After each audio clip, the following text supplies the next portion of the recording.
Okay, good morning, everybody. I'm Hayden Rees-Jones. I'm the Policy and Development Officer for the North Yorkshire Safeguarding Children Partnership. Welcome to this Developments in Safeguarding Masterclass. This one is on child exploitation, and we're delighted to have Emma Phillips here, who's our Policy and Development Officer with Mace Lead, who'll be talking to us all about this subject area. Just so that you're aware, environmental noise can be quite distracting within presentations, so we would ask if your microphone is on, if you can please mute it, just so that we don't get the environmental noise. Please be aware this session is also being recorded, so please do mute your camera as well, and if you have any questions, please add them to the chat. All of these things should have happened automatically, but just sometimes it doesn't work, so just in case, if anything happens, please do. All of our masterclasses are recorded, and the slides from the recording are available on our Learning for Professionals page, and you can also access all of our previous videos from our YouTube channel. There is a horrendous web address for that at the moment. However, what we would ask is that everybody please subscribe to us, because there is a threshold limit, and once we reach that, we can then name the channel to make it a little bit more accessible for everyone. So please like and subscribe to our YouTube channel. That would be great. Thank you. So with that, I will hand over to Emma, who's going to talk to us about child exploitation and contextual safeguarding. Thank you, Emma. Super, thank you, Hayden. Hopefully everyone can hear me all right. Apologies, I'm going to show my PowerPoint and go through the slides one-on-one. It's just so I can see the chat bar. What I'd really like to do is make this session as interactive as possible using the chat bar, so that you guys can feed in some of your thoughts. We are expecting to have, I think, around 140 delegates join us, so apologies if there's people coming in and out at different times. But just in terms of introductions, to say I work for the North Yorkshire Safeguarding Children's Partnership. My background before I came to the partnership was actually from a forensic psychology perspective, and I moved into the field of child exploitation and contextual safeguarding, largely as a result of spending some time with some of the families and the young people affected in Rotherham, which I know was in the media significantly, and really listening, spending time interviewing those families about the harrowing events they went through. And it really inspired me to want to work in this field, to do more. And I worked for a period of time as a consultant, because what was really obvious actually from their experiences was some of the missed opportunities, some of the lack of professionals identifying what was going on for that those young people, to identify their behaviour as a form of communication about what was going on in their lives, and really a lack of professional curiosity around what the bigger picture might be for them. I am notorious, I tend to talk quite fast in presentations, so this is being recorded. However, I have put my email address on there, so please make a note of that. There will be opportunities for you guys to feedback as we go through the presentation, and I'm going to try and use case studies as a way of bringing this to life for partners. But please, if this resonates anything for you, or you want any more information, please take a note of my email address. Now, in preparing for this presentation, I had a look at who we had on in terms of our delegate list. And actually what was really apparent is we've got a wide range of different professionals who've joined us this afternoon, which is really good, and it's really nice to see. And you're all very welcome. However, in time to pitch that, there'll be some of you that probably know a lot about child exploitation and contextual safeguarding. There will be some of you for whom this is quite new and you're wanting to find out a little bit more information. So hopefully what I've put into this presentation will give partners a little bit of what they need, but I've also provided some signposting and some further information for you to go and delve a bit deeper. So just as a bit of an icebreaker, I know sometimes delivering training virtually can be a bit difficult. It can be a little bit disengaging. So as a start of a 10, I'd like you to think about and put in the chat for me, if you could learn one new personal skill, what would it be? And why? So if you could just have a think about that and utilise the chat. Thank you to those partners who've been putting in their name and their role and where they come from. That's really helpful for us. So if you could have a personal skill, what would it be? For mine personally, I think I'd love to be able to speak a foreign language fluently. I did make a few attempts whilst I was at university to learn French. I'm not sure I excelled in that, if I'm honest. I always think I'm quite good. You go to France, you try and order in French, and then actually they return what they say to you in English. It's always a little disheartening. Bodyboarding, I like that. That's good. That's really helpful. Tap dancing, Yeah, I like that. We've got crochet on there for mental health and relaxation. Surfing, there's quite a lot of water-based ones coming up there. Sewing, drawing, playing the guitar, paddleboarding, to sing, playing the piano, tap dancing. Okay, that's fab. So there's loads of different opportunities, and I guess for me, it kind of when we're thinking about learning a new skill, I guess my request for you guys is to utilize what I've put in this presentation and to think about what is within your gift, what is within your power to try and identify what's going on for children and young people within your communities, and actually how can we work together as a partnership to identify that and make the places and spaces that our young people across North Yorkshire spend their time safer for them to thrive. So in terms of an overview of what I'm going to talk about today, so we're going to have a little bit of a think about what we mean by contextual safeguarding. So many of you will have heard many different terms and definitions. They're all kind of similar, but we'll have a think about what that means. I'm going to utilise a video that was actually created by over in Humberside, utilising the story of a young boy called Alfie, because actually his experience really typifies what we're starting to see across North Yorkshire. And I'm really mindful many of you sit within early years or within primary school. And we have across the last 12 months really seen really good take up and engagement from some of our primary colleagues in our MACE arrangements. And it's really helpful for you guys to think about, especially for some of your 5 and year 6 children, about that transition around some of those signs, around those indicators. Sometimes there will be younger siblings of older children that might be in secondary school.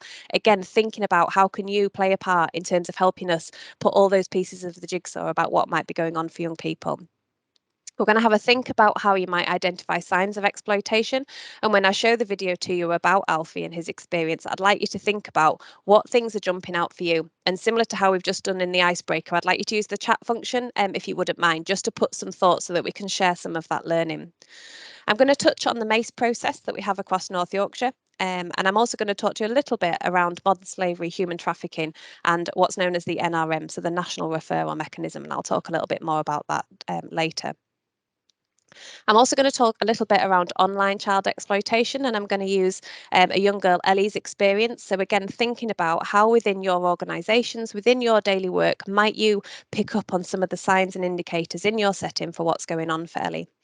I'll share with you some of the themes and trends that we're seeing across North Yorkshire, and we're going to have a touch on partnership information sharing. So that's really vital to us, and getting that partnership information sharing in is really important. So we're going to touch a little bit about how we need that to happen. So what is contextual safeguarding? So contextual safeguarding was a term coined from Dr. Carleen Furman's PhD thesis, and it was included into Working Together 2018. And it contains lots of things. It's a framework for how we think about the places and spaces where young people spend their time, some of the risks that might be involved in that. But there's lots of other terms that you will hear that all largely come and sit with under this umbrella term. So child sexual exploitation, you may hear it referred to as extrafamilial harm. You might hear it referred to as harm outside the family home. You might hear it referred to as contextual safeguarding. You might hear things around transitional safeguarding. So thinking about those key transitions for young people. So transition from primary into secondary, but crucially that transition from being 17 into being 18 and suddenly coming into the world of being an adult, and some of the adultification that we see around young people and their behaviours. It incorporates lots of different vulnerabilities for us in North Yorkshire. So it also incorporates harmful sexual behaviour, children that may go missing from home, child sexual exploitation, child criminal exploitation. It includes online child safeguarding, and also incorporates county lines. So they're all terms you'll be familiar with.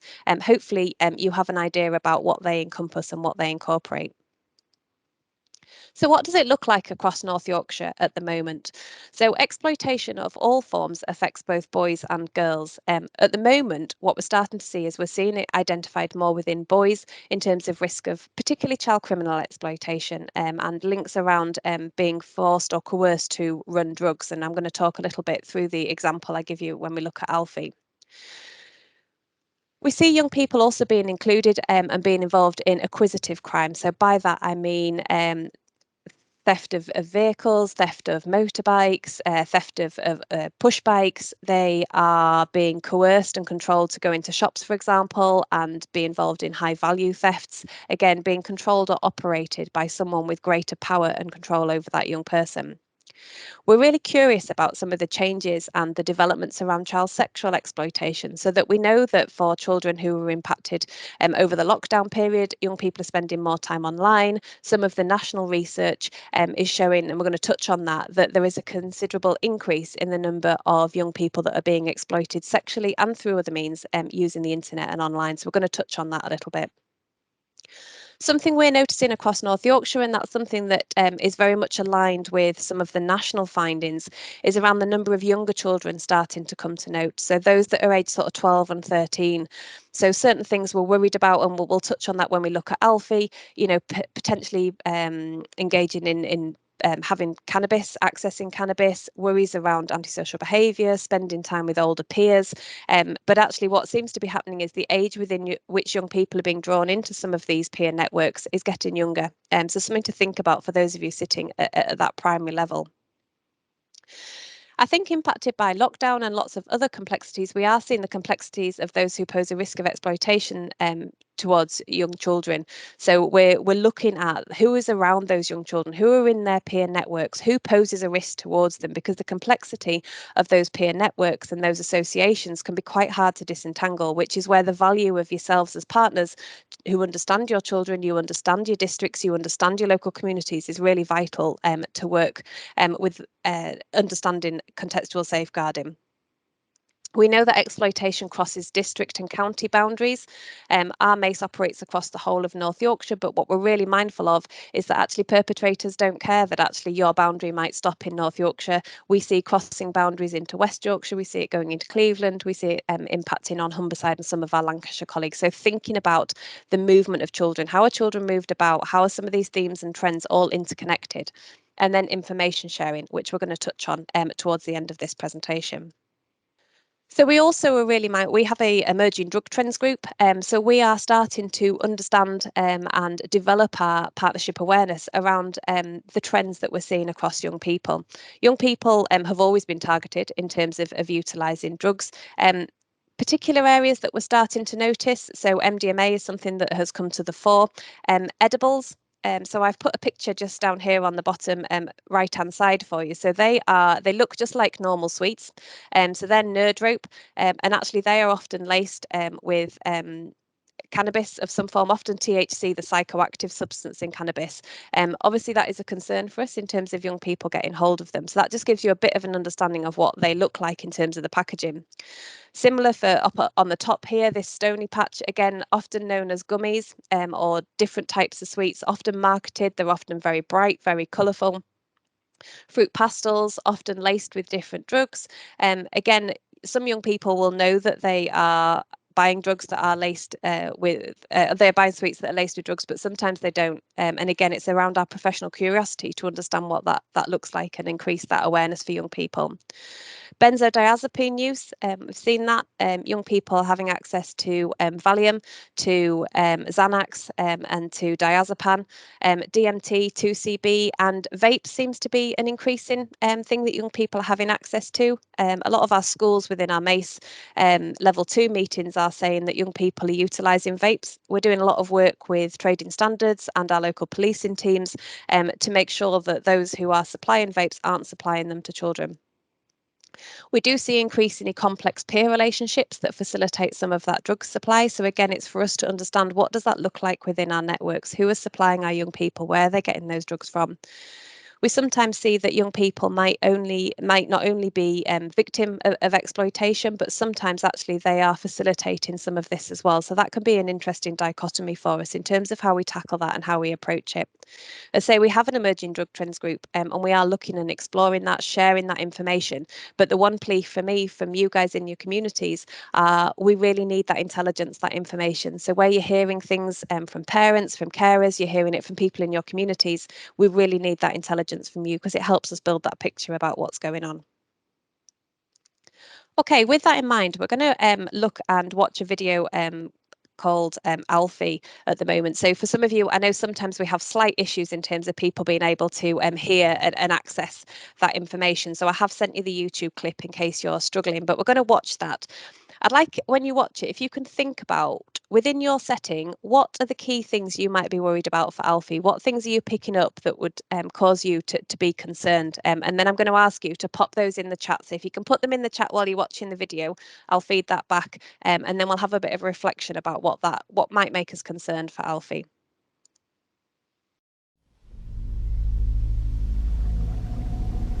I kept walking, tried not to show how much it hurt. People were looking at me funny, or not looking at me at all. Bruises were swelling up all over. Pain shot through me as I felt the crunch of broken glass beneath my feet. A woman coming the other way shook her head and muttered something. "You what?"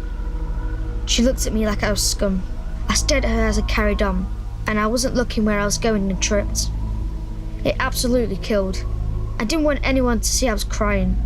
I shouted angrily after the woman, but she wouldn't hear me. I knew I had to keep moving. I still had a 10-minute walk until I would get home.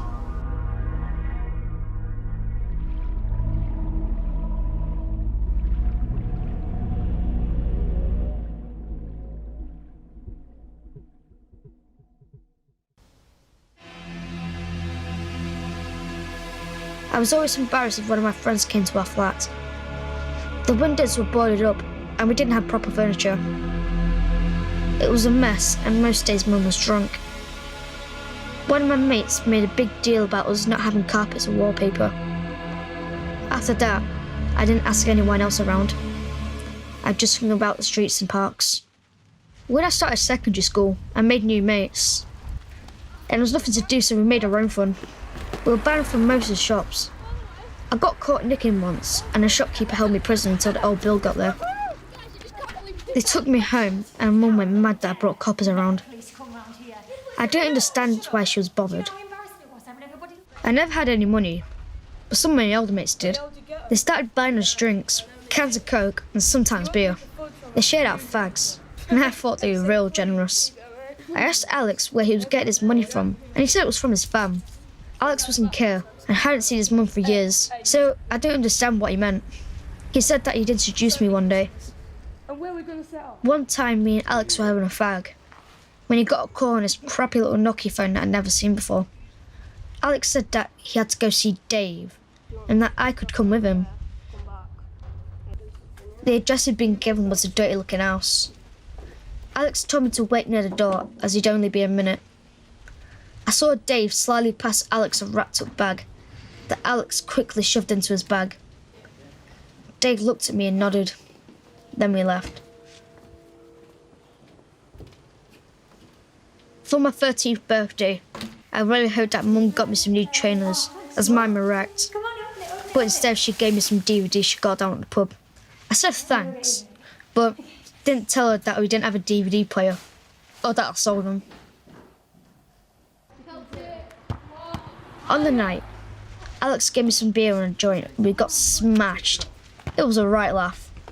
Dave turned up and said he heard it was my birthday, and that I needed some new trainers. I couldn't believe it when he gave me 80 quid and told me to go treat myself. I didn't know what to say, but he just smiled and said, "This is what families do for each other."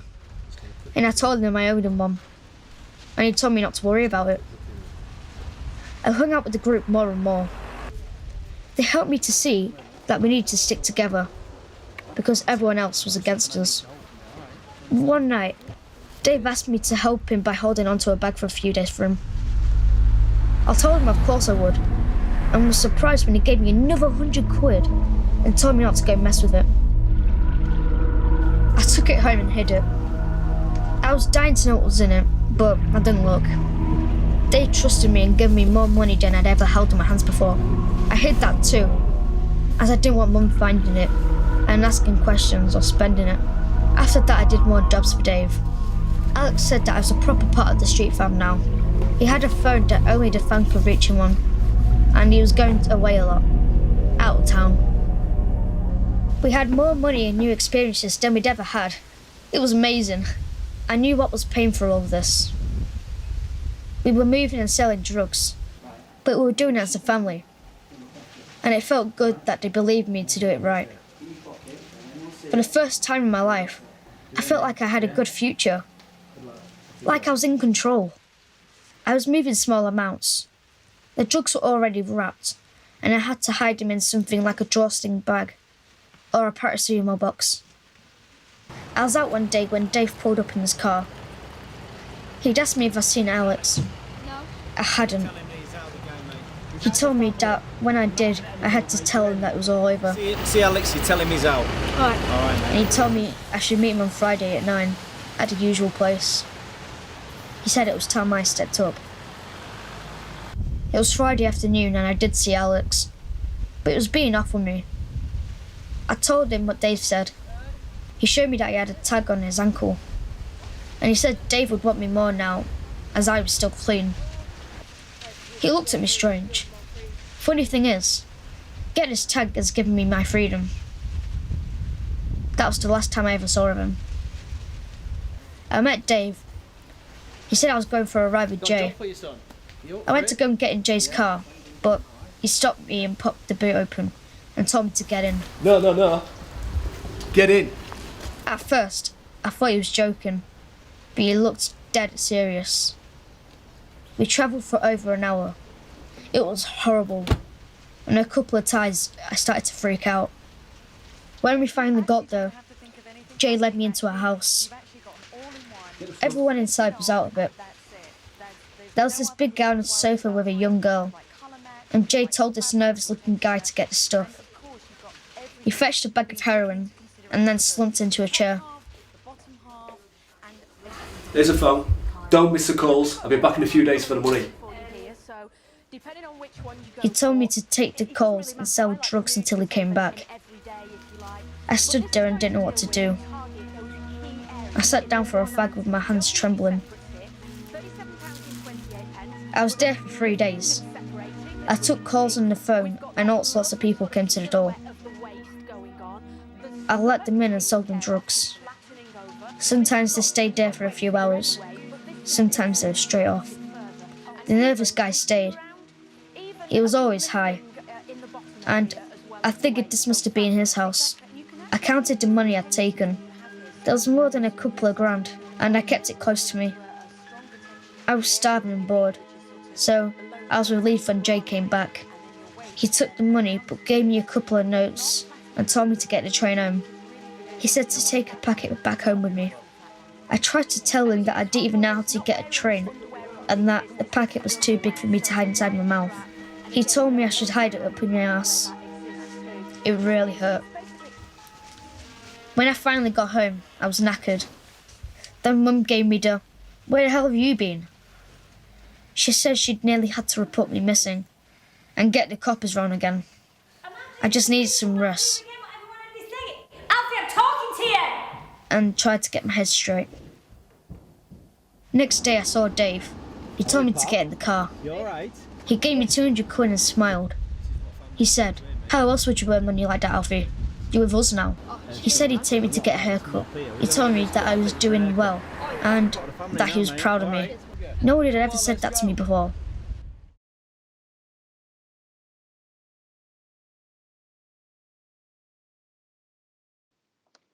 Okay, just bringing us back in now. I hope that was helpful. Thank you to those that have popped some information in the chat in terms of key things they're thinking about. So thinking about obviously opportunities when he's at home, shoplifting, going into his house, looking at what that looks like.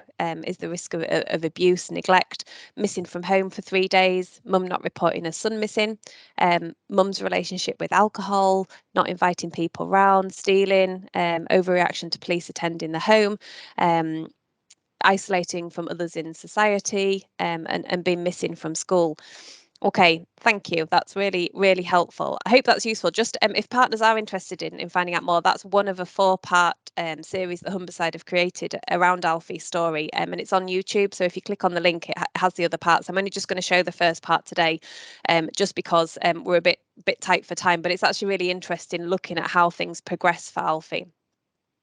So in terms of reflection, it's really helpful. Lots of you have picked up on some of these in the chat. So thinking about that transition, thinking about that primary to secondary transition. So Alfie talks about that transition and talks about making new friends, slightly older peers, older friends. We do sometimes see that being quite a key point for young people. Transition is quite big for young people anyway, but that transition from primary to secondary can be quite significant. Thinking about what that looks like in our communities. So Alfie talks about engaging in quite low-level antisocial behaviour, engaging in shoplifting, in spending time with older children. Holding items is also really key. So what we do see often in the early signs for children that may be at risk of being exploited is that they might be asked to hold items. So sometimes that might be a weapon, it might be some low-level drugs, it might be some cash, for example. We often see that as a way of testing the young people, have been asked to hold items. Again, it's thinking about who's asking them to hold them, why are they being asked to hold it. Sometimes it's not always as obvious as it being an adult perpetrator. Sometimes it might be another young person. And again, thinking about what might be happening, what else might be going on. Really helpfully, lots of you in the chat have talked about what's going on for Alfie at home, understanding his environment, understanding why he's being drawn into some of those peers, drawn into seeing Dave as quite a role model. He talks about that fam quite a lot, that sense of belonging, that sense of protection, and also recognising why Alfie, when we might be talking to Alfie, might not want to engage with us or tell us anything. He says it was amazing. He's getting access to money that he's not had before. He's got access to a sense of community. He's actually in the beginning really enjoying himself. So that sometimes can be a barrier for young people recognising what's going on. Some of the other terminology, and I've hyperlinked into your presentation for you, the appropriate language in relation to child exploitation that the Children's Society have created for us, because they talk about in the video clean skins. So what they mean by that is children who might not be on the police radar, so they've potentially never been arrested. Usually they try and target them when they're quite young because they're not as identifiable in terms of us having intervention around that. Cuckooing. So where Alfie's kept in that address, often of a vulnerable drug user themselves. So the gentleman who was sitting on the sofa for most of it and was quite out of it in terms of having taken heroin himself. Again, that vulnerability. So thinking about that wider vulnerability. So you may see some of these addresses in your communities. You may see them with boarded up windows. Lots of different things can be signs and indicators around that. Hiding drugs internally. There's quite a lot in the appropriate language guide around how young people are expected to hide drugs internally. So Alfie talks about the fact that the package that he has to put that up his genital area. So thinking about that, thinking about the language that we use to describe that. Just noticed in the chat, someone's put children from all backgrounds can be affected. Yeah, they can. And when we think about clean skins, what we know nationally is that sometimes some of these criminal gangs will target young children, perhaps from private schools, from grammar schools, from really affluent backgrounds, because they're much less likely to come to the attention of professionals. So absolutely, it isn't just children who may have comorbid issues around neglect or other things going on for them. So spotting the signs. So these are some of the signs. It's not always that apparent. Some of them can be really subtle. So being missing day or night, they're not always reported. So like Alfie's mum, he wasn't actually reported missing. Key signs, I think someone's popped that in the chat for us, around them not being in education, not necessarily knowing where they are or who they're with. Changes in appearance, so that might be clothing, personal hygiene. They might start talking differently. So I don't know if you noticed, but Alfie started talking about his fam. His fam, again, are they words that Alfie would normally have used, or are they different? Alfie displays being quite tired. Obviously, he's being kept up for long periods of time. He's out in the community. We might see changes in behaviour.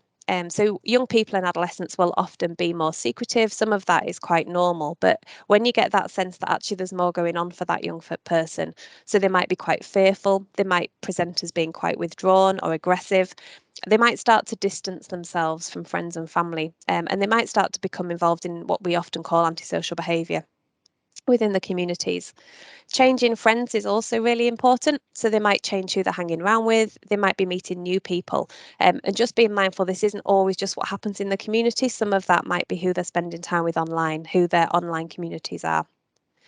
Possessions. coming home perhaps in new clothing with a phone, money, drugs, different coping mechanisms. So young people might start to use alcohol as a way of trying to self-medicate. They might start to engage in taking drugs. They may start to self-harm, and self-harm we see in all different forms. So some young people might use sex as a form of self-harm. So again, thinking about what that behaviour is trying to communicate to us. Injuries is really key. So looking for unexplained bruises, burns, marks. Young people may be very reluctant to seek medical attention for fear of the repercussions for those that they may be being exploited by. Changes in their online use, so spending more time online, being quite secretive, distancing themselves from friends and family.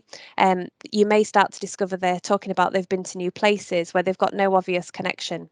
Again, it's about showing that professional curiosity.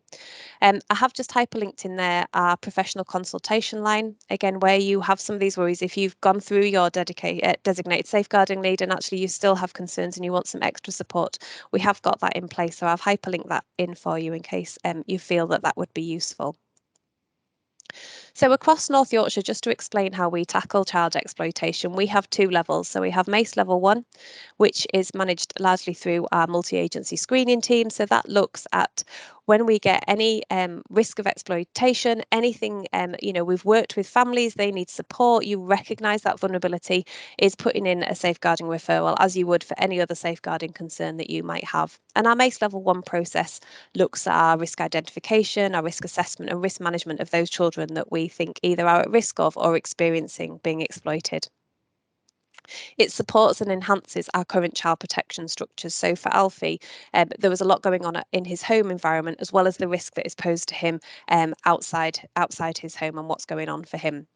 Now, our MACE level 2 process is where many of you, some of you, I recognise the names already, you already engage in our MACE level 2 meetings. So I currently chair those across our districts. So we have 7 of those, 1 in each of the areas. They're a 2-hour virtual meeting.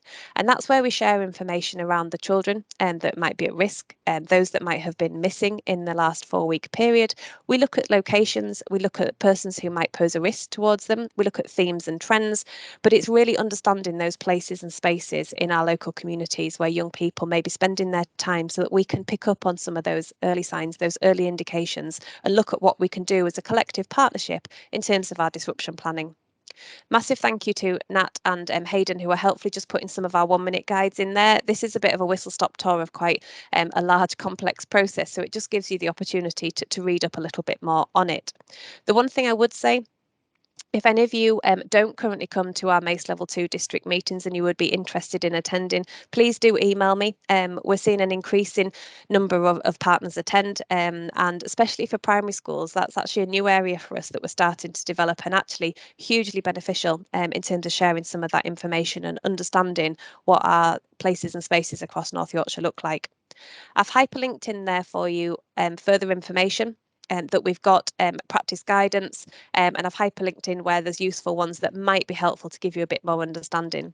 The 1-minute guides are really helpful. So for those of you in education or those of you in different services for which exploitation isn't perhaps your daily bread and butter, the 1-minute guides are really helpful to use in your supervisions, to use in your team meetings. The feedback we've had from practitioners is actually they're really helpful, so please share those, and if there's any that you think actually I could do with more information on that, then please email us and let us know. So the National Referral Mechanism. So we have a duty to refer children to the National Referral Mechanism where we suspect they may be subject to modern slavery or human trafficking. So for Alfie, you saw him being bundled into a car. He was trafficked and transported to a house in order to be kept there to sell drugs. So in North Yorkshire, we were successful in applying for a pot of money to the Home Office for a pilot around devolving that decision making. So historically, where we suspected a child might be subject to modern slavery or human trafficking, we sent the referral to the single competent authority, and they made some decisions about whether they felt they had reasonable grounds to suspect. So that's where I suspect but cannot prove. But actually, there was some concerns in terms of the timeliness of those cases coming back, and we certainly have had cases in North Yorkshire where actually the timescales for some of those decision makings were sort of a year, 2 years down the line. So the Home Office are piloting a different approach. So we have a panel, a multi-agency panel across North Yorkshire and the City of York. We have seen the number of national referrals for children increase, and I've popped that on the slide for you so you can have an understanding of quite how many we're seeing. A lot of that is partly because it's an increase and it's happening, but actually it's about professionals recognising that and being able to identify children that are at risk. What we've seen from the pilot that we've been undertaking in North Yorkshire and City of York for the since last summer is that we've now drastically reduce those wait times in terms of making that decision, and the vast majority of decisions now, not just reasonable grounds decisions but conclusive grounds decisions, are now made within a month, so much quicker in terms of that for young people. So what does that mean for young people? We have a statutory duty to safeguard those young people who we suspect might be at risk of harm anyway, but what it does enable them to do if they are facing criminal prosecution as a result of their having been trafficked or been subject to modern slavery is they can raise what's known as a Section 45 defence. It doesn't negate their taking culpability necessarily for whatever they're being charged with, but it enables the courts, it enables the judicial process to take that into consideration. In terms of how to refer into the NRM, there's lots of guides. I can see that Nat and Hayden are popping them in the chat for you. Referral into the NRM largely for us in North Yorkshire needs to be done by either North Yorkshire Police or by the local authority. But again, safeguarding referrals, information about that process for you in your different partnership areas is available on our 1-minute guides, and I would invite you to have a look at those. Okay, if we move on then to think about online exploitation and what that looks like. So this is, it's a young girl's been given a pseudonym. However, this is based on a true case, and cases that we do see, it's kind of an amalgamation of what that looks like. So Ellie is 14. And I'd like you to think about what this looks like from your agency. So similar to how we did with Alfie, what sort of questions would you be thinking? What would you want from your agency to be considering? So she lives with her mum and her dad and her younger sister. She struggled quite a lot during the lockdown period. She'd experienced some bullying within school, and in essence she was frozen out of her group, which is a kind of online bullying tactic where young people are excluded from social groups and social media. We then went into the lockdown period and school was then closed, so she had to spend a lot of time at home. And as a result of that, she spent quite a lot of time on her Xbox in her bedroom, and as a result was targeted by adult males through social media, predominantly through WhatsApp, through Snapchat and through Instagram. The males tended to be between age 18 to 40, and they requested that she send them pictures of herself. She felt really uncomfortable with this and felt really trapped because the males had threatened if she didn't send images of themselves, then they would tell everyone what she'd been doing online. She had a really supportive family, but that still didn't facilitate Ellie being comfortable to tell what was going on because she felt really ashamed of what she'd sent.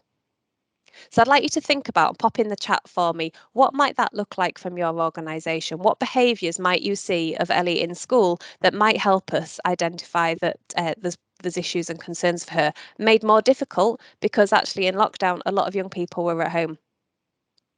We know that the record number of child sexual abuse material that is online it is increasing considerably and has done over the lockdown period. The number of child sexual abuse materials that have been taken down by the Internet Watch Foundation has been significant. So in 2021, they took down 361,000 child sexual abuse material images. They've taken more down in the year 2021 than they did in the whole first 15 years of the Internet Watch Foundation being in operation. They've seen a threefold increase in imagery showing 7 to 10-year-olds who were targeted and groomed by internet predators. So that was 8,000 in 2020 and it's now up to 27,000 in 2021. The devices that young people have access to offer an open door for children within their bedrooms. But really what the key takeaway, I suppose, from this is to think about how we open those conversations with young people about what they're doing online, who they spend their time with, having that dialogue and that openness that where they are concerned about it, they know they can come and talk to someone. They've got a trusted adult within their group that they can talk to. Professional curiosity around what young people are doing online is also really key. And that's something we have hyperlinked in. We have a 1-minute guide that we're starting to promote across our partnerships around professional curiosity and having those difficult conversations. A lot of children who have been exploited online tell us that they had online safety in school, they knew about that, but actually predators are really clever. So young people often know a lot about online safety, they know about sharing details, but actually the tricks that online predators use can still facilitate young people being groomed online. So thank you. I've got comments in the chat around having education awareness on internet safety, and talk about what this looks like for Ellie. So that's really key. So what does that look like for that child within your school? What does that look like within her peer network or within his peer network? What are the young people talking about? What are the trends? What are they sharing? We had over the summer, as you do, you'll have seen them nationally, some trends on TikTok crazes, you know, where young people are going missing and actually they're trending how long they can be away for, and they watch and monitor that. Again, it's just understanding what that online world means for young people. Okay, if we think about partnership information sharing then, so one of the key ways for yourselves to share that information with us is through our partnership information sharing form. Now, this is on our website. It's a key way for professionals, it's a safe way to share that information. It might be around a concerning incident, it might be about suspicious activity, it might be something you've seen an unusual exchange between two or more people, but it's something that makes professionals feel uncomfortable. We have that on the front page of our partnership website. Natalie's just put the link in for you there. I've put together a list of questions that I often get in terms of partnership information sharing. So a lot of partners often worry if they need consent to submit intelligence. They don't need consent. It's not the same as trying to submit a referral for a young person. You don't need consent. Sometimes people worry that the information they're sharing will undermine or spoil the relationship with the person they're submitting intelligence about. So when the intelligence is sent in to police, it's locked down on their systems. Very few people actually know who submitted that intelligence. And what they try to do is to corroborate that with other little bits of the jigsaw that might help build that picture. Again, people often worry if they share the information, will everybody know who submitted it? No, chances are 99.9% of the time, you know, the local PC that attends your school, they wouldn't know it was you that submitted it. You know, the people who attend your meetings, whether you go to Child in Need, Child Protection, they don't know who submitted that intelligence either. It's graded, it's sanitised, so that people don't know that. We've got a 1-minute guide that Natalie's put in the chat box around that as well. People often think the police already know. I hear that quite a lot. So if you go to a multi-agency meeting, for example, and the police are there and you've shared some intelligence, some partners will come away and think that actually the police know because they were there. So it's always beneficial if that happens that you just clarify with that police officer whether they're going to submit that intelligence or whether you need to, because what we really need is we just need to have that information. I think sometimes partners also worry about what is useful or relevant to share. So Chief Inspector Lorraine Crossman has created for us a frequently asked questions with some guides around what type of information they'd want and how they would want it presented. So we're going to put that up for you so that you can read that, you can see that. And again, please share that with your teams. The one thing I've noticed actually across working with a number of our primary schools in our Mace arena is just actually how much intelligence and information their staff have. Either what you're seeing in your community, so for example, you know, a particular park area that might be adjacent to your school, you know, times and dates when you think there's drug dealing going on there, or there's young people in the park and you're concerned about what's going on. All that intelligence is really helpful, and the partnership information sharing form is a way of us being able to understand that and us being able to put those pieces of the jigsaw together. So just in terms of a recap, signs of exploitation can be subtle. They can be similar to other adolescent behaviours. We're really encouraging partners to be professionally curious. You know, often partners will say something just doesn't feel right, it just feels off, and to trust your instincts and to dig a little bit deeper around that. Use our 1-minute guide that I've hyperlinked in there for you around professional curiosity and sometimes having those difficult conversations. Consider a child's online behaviours. So consider that as much as you would do about teaching them about crossing the road. Let's find out who young people are spending time with. We know that a lot of our exploitation happens often using mediums such as Snapchat, so the connections between young people aren't quite as visible as they are if we see them meeting and networking perhaps in our schools, in our communities, in our streets. So again, it's about how clever we are at asking those questions. Use our resources. We have on our website developed masses of resources on our Be Aware website. Please use those. If there's suggestions of things you'd like that's not on there, please let us know. We've got loads of 1-minute guides. Again, aim to really be helpful in helping you understand this complex world. Familiarise yourselves with the partnership information sharing form. Share that with your teams. Have a discussion about that. What do your teams know? What do your departments know? What are they seeing? What are they seeing about children? Who's the man or woman that turns up in the black car near the park that comes every Friday about 7 o'clock? What do we know about that? Who knows that information? How can we triangulate that to try and understand what's going on? And even if you work, some of you work with early years or in nursery settings. So even if you work with very young children, you still have vital eyes and ears in your communities about what's going on to help us understand. So please use the partnership information sharing form. And again, if anyone doesn't currently attend our MACE Level 2 virtual meetings, so we have one for Hambleton, we have one for Richmondshire, one for Craven, one for Harrogate, one for Scarborough, and one for Rydell, and one for Selby. So if you sit within those district areas, I noticed some of you have come from Bradford and further afield, but if you sit within those areas, then let's have a conversation and see if we can get you into our multi-agency exploitation meeting, so we can start to share that information and we can share with you what's going on and you can share with us what you're seeing. So I've put my email address in there for more information. If anyone has any questions, please pop them in the chat. I'm going to hand over to Hayden in a second to take you through a bit of a recap of some of the other key things that are going on in our partnership. But I'll do my best to answer any questions you might have in the chat. Hayden, if I can just hand over to you now just to go through some of the other quick updates that we've got. I'll change the slides if you shout at me. Yeah, thank you very much, Emma, and thank you for that really insightful and very informative presentation there. So just a quick update for the partnership in terms of some key things that and information that you need to know. First off, just like to draw your attention and remind you about Being Young in North Yorkshire 21 to 24. This is our strategic document about moving forward in the area for North Yorkshire, and we want all children and young people to be happy, safe and healthy and be able to achieve.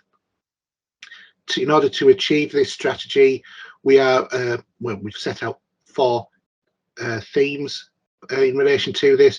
The first one being about having a safe life. So we're looking to ensure that children and young people are protected from harm and that they live in communities that can support family networks and that are safe. Theme 2 is about a happy family life. So here we are looking to ensure that we can empower families to be resilient, because we all know we've gone through an awful lot in the last few years, especially with COVID, that school years are happy and that communities have support networks that enable children, families to thrive and survive. The third theme is about a healthy life. Here we're looking at promoting a healthy life and well-being through positive choices made at all stages, and we are looking at the things in relation to the social, emotional and mental health of children and young people, and we want to reduce any inequalities that might exist there as well. And then our fourth theme is about achieving in life to ensure that there are all children are school ready when it's their time, and that they can we raise attainment levels for all children across North Yorkshire, and basically that we create environments where children have aspirations for the future. Next slide, please. Another key document that you really need to be aware of is the framework for decision making. This is the threshold document which replaced the vulnerability checklist. If you are still referencing the vulnerability checklist, that document has been superseded by this. And the framework, which is the right help at the right time for the right purpose, person rather, has been developed to help and support practitioners work with children across all agencies and organisations. It's not designed to replace quality communications and discussions between professionals, but it is designed to help you identify the level of support that a child might need, whether or not that be level 1, which would be within your own service, right the way up to needing much more safeguarding sort of work. So please refer to that document. That's available on our website on our policies, procedures and practice guidance page. I also want to raise your attention about the North Yorkshire Safeguarding Children Partnership Awards. What we want to do is to be able to celebrate and showcase any good work that's happening across our multi-agency partners. We'd like you to nominate either individuals or teams, either working or volunteering with children and young people for an NYSCP Partnership Award. We have a process in place now. This is on our website, so you can access it from there. But basically, we want you to tell us about an individual, team or a group who's really stood out, maybe gone beyond expectations or worked creatively and innovatively with children and young people in North Yorkshire and basically made a difference. I also want to draw your attention to Safeguarding Week. Safeguarding Week is scheduled for 20th of June 2022 to the 24th. There is a multi-agency task and finish group has been established, and if you remember Safeguarding Week from last year, there was a number of online events which were ran across the week. We are looking to implement a similar model this year. Those are currently being finalised, and then they will be made available to everybody so that you can book onto whatever courses will meet your needs. So watch out for the catalogue of activities which will be coming through to you very shortly. Just to remind you again about our upcoming masterclasses as well. We've got Reducing Parental Conflict, which is scheduled for April. In May, we're looking at working with Gypsy, Roma and Traveller communities. And then in June, we have our launch of the Be Aware section of our website, which is extending to include children, young people and families. And also there will be discussion about the professional development programme. For more information on any courses offered by the partnership or by any of our partners, as always, please visit our website on the link there, or just go to the professional tab on the menu and select training. One thing I would like to just remind you all of as well, when you've completed a masterclass or any of our courses, can you please provide feedback via the NYES link that will be sent to you after the session? This is really helpful to us so that we know whether or not we're actually getting the information to you in the right way, in the way that see if there's any way we can improve, basically. And then finally, I just want to draw your attention to all of the key links that we have in terms of the partnership. There is our e-bulletin, which is available. You can subscribe to that on a whenever you like. That will be available to you on the first working day of every month. Is the day that we tend to send those out. That will be delivered directly to your mailbox. There is our Contact Us page, which has all of the key contact details for across the partnership. There is our website, which is safeguardingchildren.co.uk. There is our Twitter feed, which is more aimed at professionals, but there's a lot of information that is passed there. That's on NYSCP1. There is our Facebook page, which is available. Anybody can subscribe to that. There's a lively chat in there as well. So if you look at NYSCP1 there.